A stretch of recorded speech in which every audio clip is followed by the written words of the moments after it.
સ્થાનિક સ્વરાજ્યની ચૂંટણી સમયે ભાજપના હાથ વધુ મજબૂત થયા. પાયાના કાર્યકરોની ભાજપામાં પુનઃસ્થાપના. નર્મદા જિલ્લાની સ્થાનિક સ્વરાજ્યની ચૂંટણી નજીક આવતા રાજકીય માહોલમાં ભારતીય જનતા પાર્ટી વધુ મજબૂત બની રહી છે. નર્મદા જિલ્લાની સ્થાનિક સ્વરાજ્યની ચૂંટણી નજીક આવતા રાજકીય માહોલમાં ભારતીય જનતા પાર્ટી વધુ મજબૂત બની રહી છે.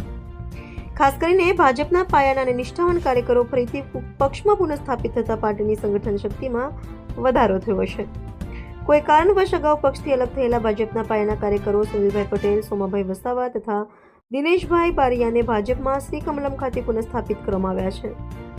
આ પુનઃસ્થાપના થવાથી કાર્યક્રમોમાં નવી ઉર્જા અને ઉત્સાહનો સંચાર થયો છે. જિલ્લા પ્રમુખ નીલ રાવે જણાવ્યું હતું કે ભાજપ હંમેશા કાર્યકરોના સન્માન અને સંગઠનના એકતાને મહત્વ આપે છે.